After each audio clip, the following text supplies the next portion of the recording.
demandons quels sont les lieux, les domaines privilégiés où s'exerce précisément notre liberté, où nous jouissons d'une réelle et précieuse capacité d'initiative. Où sont les limites à nos droits? Faut-il poser une limite à mes désirs? Comment? Pourquoi? Ce que je voudrais montrer, c'est que cette question a pour corollaire une autre question fondamentale. Quels sont les buts qui valent la peine d'être poursuivis? Quels sont les buts qui valent que l'on se batte pour eux, que l'on ne soit pas empêché et qu'on soit en capacité de les atteindre? Autrement dit, quels sont les buts désirables qui nous font aimer notre liberté? Alors, pourquoi se pencher sur nos désirs? Parce que nous sommes des êtres incarnés, chacun est pourvu d'une intelligence, capable de fixer, alors avec plus ou moins de clarté, des objectifs. Chacun est pourvu d'une volonté capable de lui donner de l'élan avec plus ou moins d'efficacité. Mais nous sommes riches aussi d'un monde imaginaire, au sein duquel nous dessinons nos rêves avant même de les penser sous forme de projets. Et surtout, nous vivons avec, par et grâce à un corps qui a ses propres élans et ses propres réticences, ses envies et ses aversions, un corps qui nous entraîne et parfois nous empêche. Pour cette raison, l'expérience de la liberté est avant tout celle d'une puissance intime, un élan intérieur, un élan vital qui traverse la personne tout entière et qui s'exprime dans les pensées, les faits, les actes, les gestes dans lesquels le moi se reconnaît véritablement. Alors pour reprendre une expression que j'emprunte à Montaigne, nous pourrions dire de l'acte libre qu'il est à la couture de l'âme et du corps. Vous voyez, c'est ce que nous vivons par exemple lorsque nous sommes au bord de prendre une décision vraiment engageante. On a à la fois la boule au ventre, mais aussi quand la décision est prise, une sorte de paix intérieure qui s'installe et lorsqu'enfin nous sommes engagés dans l'action, une jubilation, un plaisir de goûter l'action qui nous ressemble, une sorte de waouh. C'est pourquoi je ne résiste pas au plaisir de vous citer Bergson, car l'action libre accomplie n'exprime plus alors telle idée superficielle, presque extérieure à nous. Elle répond à l'ensemble de nos sentiments, de nos pensées, de nos aspirations les plus intimes. Elle répond à cette conception particulière de la vie qui est l'équivalent de toute notre expérience passée. Bref, elle répond à notre idée personnelle du bonheur et de l'honneur. Par conséquent, je vis librement lorsque je fais droit non pas à tous mes désirs, mais à l'aspiration profonde du cœur, lorsque je sais mettre des mots sur mes aspirations profondes, sur cette idée personnelle du bonheur et de l'honneur dont parle Bergson. Mais oui, à quoi bon être libre si je n'ai pas d'idée du bonheur et de l'honneur? Suis-je libre si rien ne suscite en moi un désir d'engagement?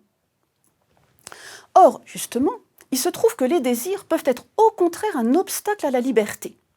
Alors nous nous sommes accoutumés à définir nos libertés sous un angle quantitatif et non sous l'aspect qualitatif que je viens de décrire. La définition la plus commune de la liberté, qui est issue de la philosophie dite des Lumières, pose ordinairement la définition suivante: la liberté commence là où s'arrête celle des autres. Mais dans ce cas, on ne considère que le périmètre de notre liberté. La liberté est alors uniquement définie comme un champ des possibles, extérieur à nous-mêmes, un champ plus ou moins étendu selon les limites imposées par la liberté des autres, le cadre étant généralement fixé par la loi. Donc ce slogan, un petit peu cuit et recuit, ma liberté s'arrête là où commence celle des autres, a pour effet de fragiliser notre liberté. Pourquoi?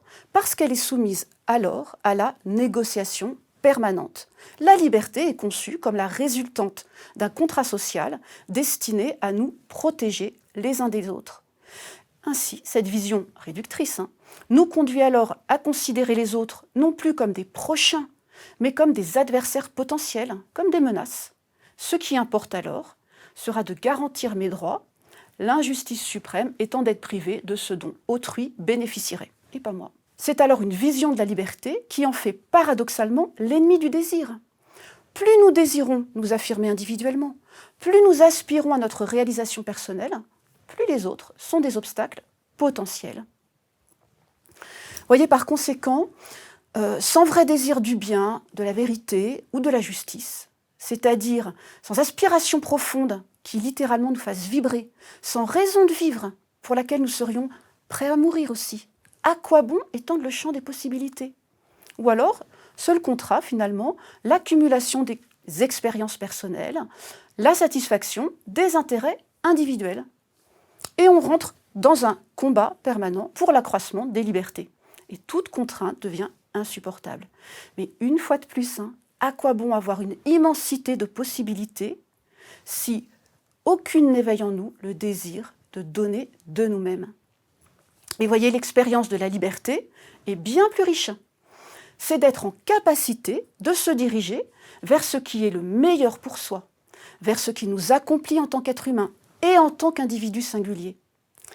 Lorsque tu n'es pas empêché d'aller vers ce qui te fait grandir en humanité, vers ce qui nourrit ton intelligence, ta créativité, qui préserve ta santé, tes biens, ta sécurité, qui est un besoin de l'âme, pour reprendre ce que dit par exemple la philosophe Simone Weil dans Le Racinement, alors tu jouis pleinement de ta liberté. Lorsque tu es le sujet acteur de ta vie et non considéré comme un objet, un moyen instrumentalisé par les autres, alors tu es pleinement libre.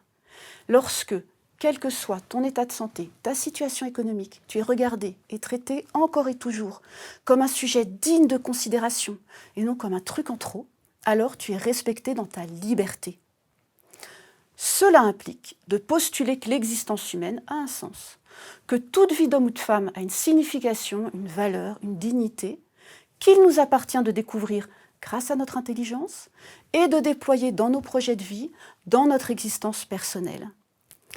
Ainsi, notre liberté, elle se joue à la jonction entre ces deux appels.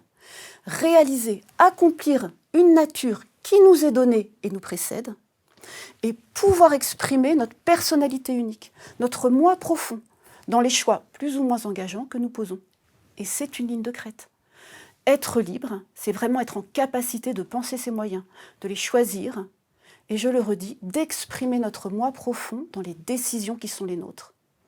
C'est-à-dire ne pas être celui qui sert à la réalisation des projets des autres.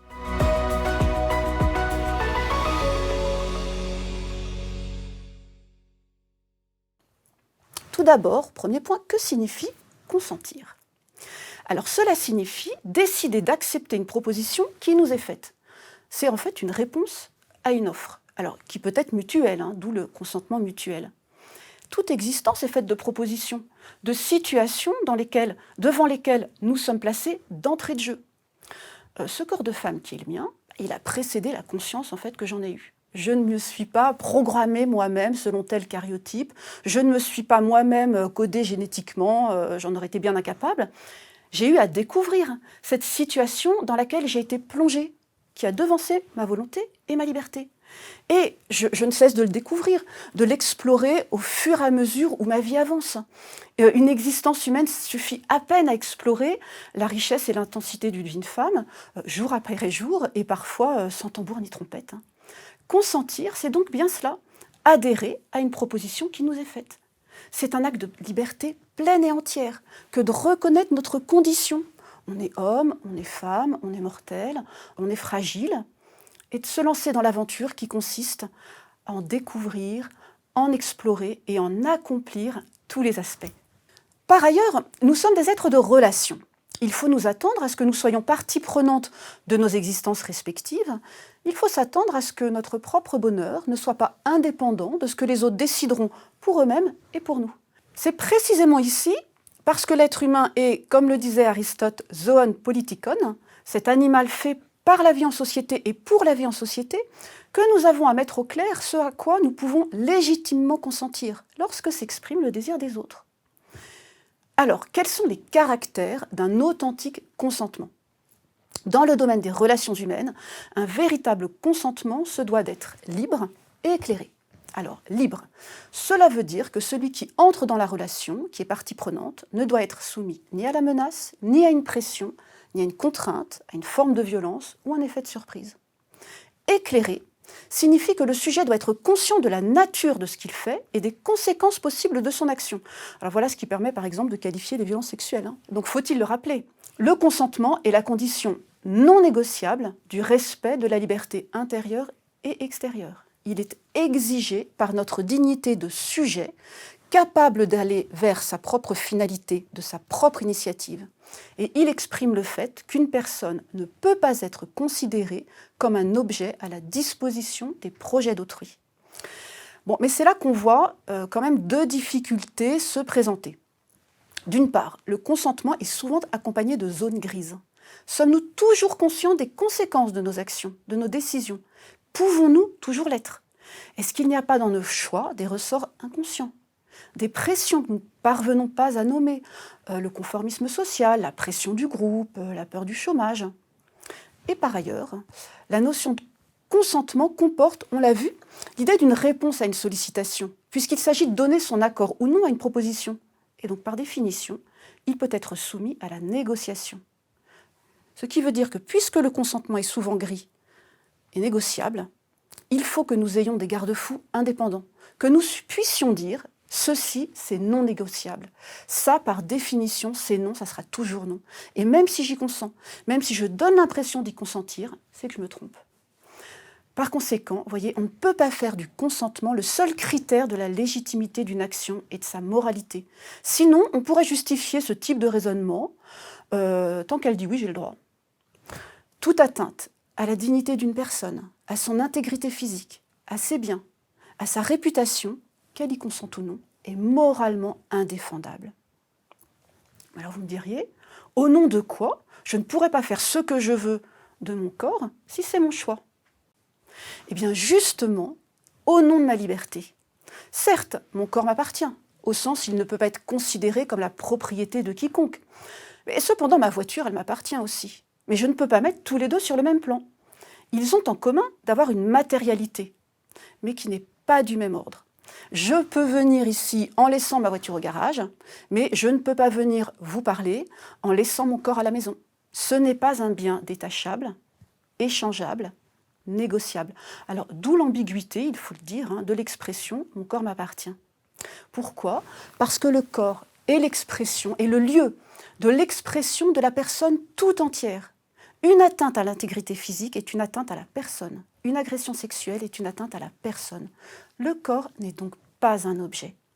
Il est ce grâce à quoi je suis sujet de ma vie, ce grâce à quoi je peux, de ma propre initiative, donner de mon temps, de mon énergie, et traduire en action les aspirations personnelles les plus profondes dont je vous parlais au début. Lorsqu'on donne de soi-même, cela passe toujours par une dimension corporelle. Inversement, lorsqu'on donne son corps, on donne de soi. Donc le corps n'est pas un objet en dépit de sa matérialité. Il est ce grâce à quoi et ce par quoi je suis sujet. Ma voiture appartient au monde des objets, elle peut être considérée comme un moyen en vue d'une fin, mon corps, non. Ainsi, tout acte qui fait du corps un objet, un terrain de jeu, un lieu de négociation, même consenti, est une atteinte à la liberté. Le corps est l'expression de toute la personne et non un bien détaché. Le traiter comme un objet revient à dénier à la personne son statut de sujet, appelé à aller de lui-même vers sa réalisation en tant qu'être humain. Toute atteinte au corps est donc une atteinte profonde à la liberté et donc à la dignité. Il y a donc, au sein des expériences techniquement possibles, une limite à ce que l'on peut consentir pour soi et pour les autres. C'est, pour reprendre les mots de Bergson, une question d'honneur. Alors je terminerai en vous citant les mots de saint Augustin: « La liberté est le privilège des grands cœurs ».